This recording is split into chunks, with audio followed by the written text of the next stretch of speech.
Hola মাদ্রিদিস্তাস, তো নতুন বছরের শুভেচ্ছা সবাইকে, হ্যাপি নিউ ইয়ার। আর যারা যারা আমরা মাদ্রিদিস্তা আছি তারা ভাবছিলাম যে রিয়াল মাদ্রিদ তো 2026 সালে অনেক ভালো খেলবে, আমরা অনেক ভালো থাকবো। তাদের উদ্দেশ্যে বলতে চাই, যদি ভাবেন যে 26 সালে রিয়াল মাদ্রিদ ভালো খেলবে আর সে আপনিও ভালো থাকবেন, তাহলে আমি বলতে চাই আপনি 2025 সালেই থেকে যান। আর যদি সম্ভব হয় 2024 সালে চলে যান। কারণ বছরের শুরুতে যে ধাক্কাটা খাইলাম আমরা, সেটা একদম হয়ে গেছে মরার উপর ঘাড়ার ঘাড় মতো। প্রথমত Kylian Mbappe injured and he is out for 3 weeks. একটা প্লেয়ার যে নাকি এই এই সিজনে রিয়াল মাদ্রিদের 65% গোল একাই করছে, সেই প্লেয়ারটা যখন ইনজুরি হয়ে যায় আর বাকি টিমের যে কি অবস্থা সেগুলো আপনি সবাই জানেন। তো বুঝতে পারছেন বর্তমানে রিয়াল মাদ্রিদের অবস্থাটা কি হয়ে দাঁড়াবে নতুন বছরে।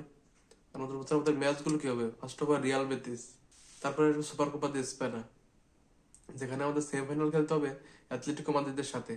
আর যদি আমরা সেখানে জিততে পারি তাহলে আমরা যাবো বার্সেলোনার সাথে ফাইনাল খেলতে।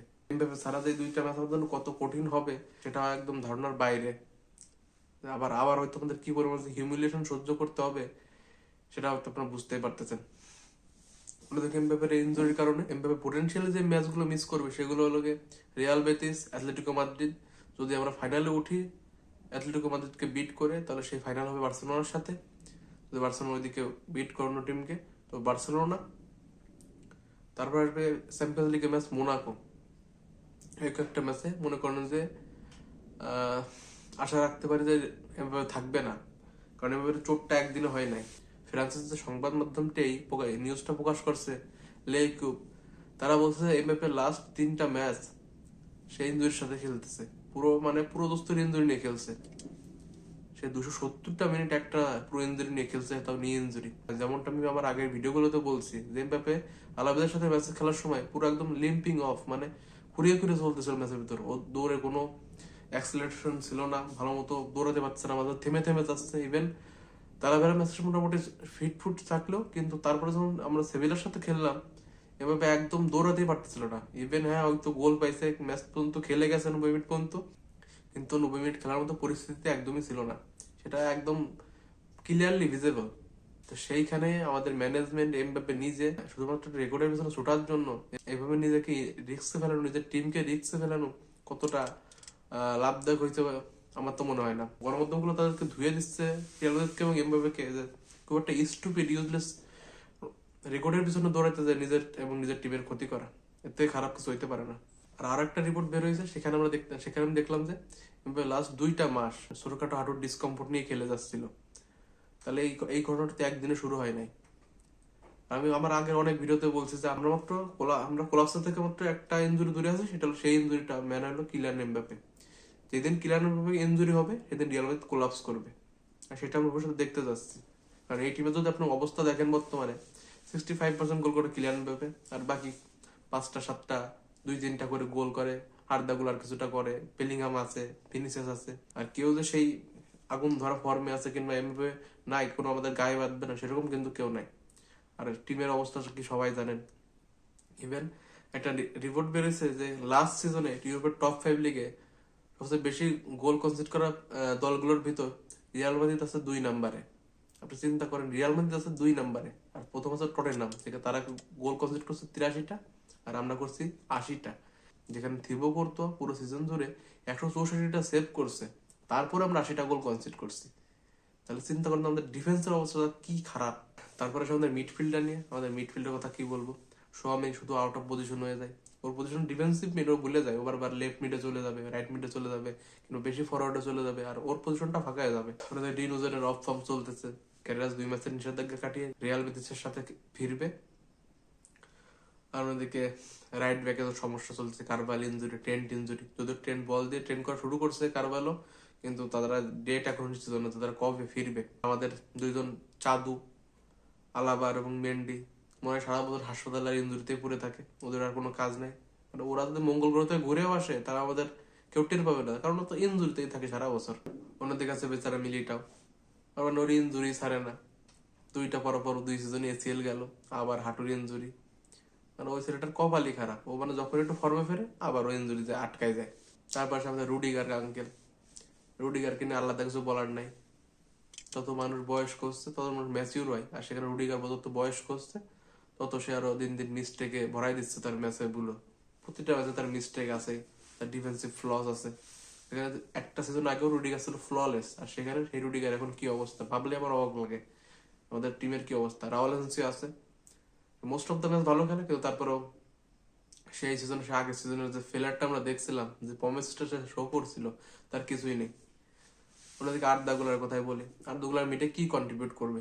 মানে মোস্ট অফ দ্য টাইম শুধু বল আমাদের নিচ থেকে রিকভারি করতেই আসে, তাহলে আমাদের বলেও সামনে কি আগাবে আর কি পাস দেবে? শুধু আমরা আর্দাগুলারকে দৌড় দিই সেটা ঠিক আছে, কিন্তু আর্দাগুলার দিকটা একটু ভেবে দেখতে হবে। ওদেরকে ভালবার থেকে আমরা যতদিন না কোনো ফিক্স পজিশন দিতে পারতেছি, যে তুমি এই মিডে খেলবা না রাইট ব্যাক খেলবা না কোনখানে খেলবা, এই যদি এই কোনো একটা পজিশন ফিক্স করে দিতে হবে।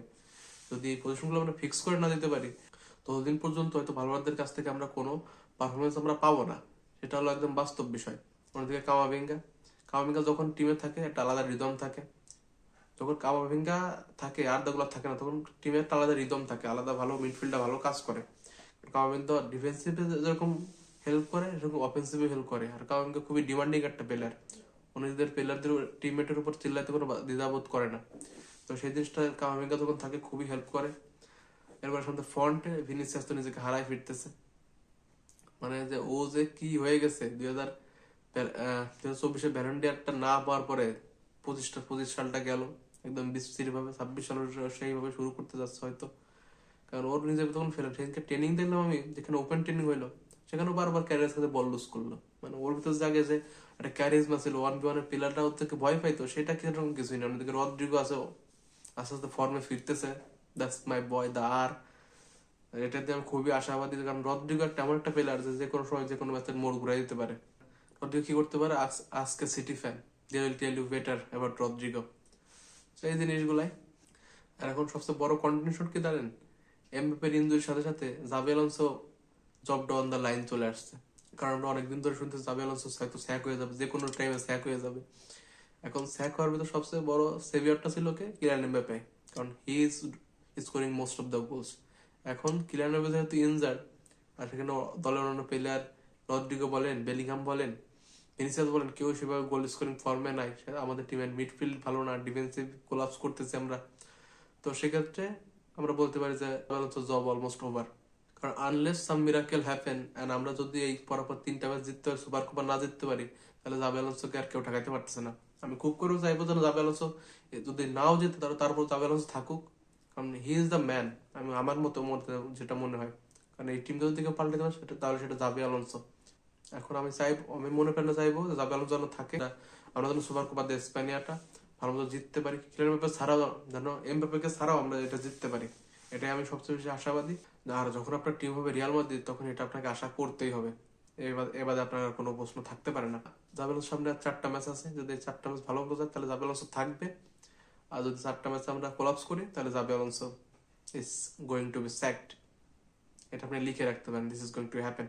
আর অন্যদিকে আছে কিছু কিছু ট্রান্সফার আমাদের রিয়াল মাদ্রিদ কিস স্মিথের পিছনে খুবই ভালো মতো ছুটতেছে, কারণ তারা চায় যে একটা ক্রিয়েটিভ মিডফিল্ড দলে আনতে, তারা উঠে পড়ে লাগছে। যদি তারা এই উইন্টারে কোনো সাইনিং হয়তো করবে না, তারা সামারে সাইনিংটা করবে, তবে এখন আমাদের যদি আনতে পারতো তাহলে অনেক বেশি ভালো হইতো। এটা আর একটা ছিল অ্যাডাম ওয়ারটন, ওই প্লেয়ারটা খুবই ভালো, ক্রিস্টাল প্যালেসে খেলে, ওকে আর না গেলেও খুবই ভালো। কারণ আপনি যদি স্টার্ট গুলো দেখেন, প্রিমিয়ার লিগের one of the best ball progressive player, is just brilliant. আপনি যদি খেলাগুলো দেখেন ক্রিস্টাল প্যালেসের, তাহলে আপনি টের পাবেন যে কোন ভাবে প্লেয়ার, আর বড় বড় ক্লাবগুলো কেন ওর পিছনে পড়ে আছে। আমার মধ্যে রিয়াল যদি পারে 2টা প্লেয়ারকে নিয়ে আসুক, আর আমাদের মিডফিল্ড থেকে কিছু প্লেয়ারকে ছাড়াই দিয়ে বা বেঁচে দেওয়া হোক, তো এই 2টা প্লেয়ারকে যেন আনা হয়, low profile player with very good potential. অন্যদিকে চেলসি তারা তাদের কোচকে স্যাক করেছে, যে কোচটা তাদের লাস্ট সিজনে 2টা শিরোপা এনে দিল, ক্লাব ওয়ার্ল্ড কাপ এবং ইউরোপা লিগ। এই কোচটা নভেম্বর মাসেও কোচ অফ দ্য মান্থ হয়েছে প্রিমিয়ার লিগে, আর সেই কোচটা ডিসেম্বর যাইতে না যাইতে স্যাক হয়ে যায়। তো this is the Chelsea, typical Chelsea. ঠিক এরকমটা হয়েছিল টমাস টুকেলের সাথে, আর সে যখন বলছিল প্রেস কনফারেন্সে, Chelsea fans I didn't see it coming, that same হয়েছে এনজো মাস্কেরানোর সাথে।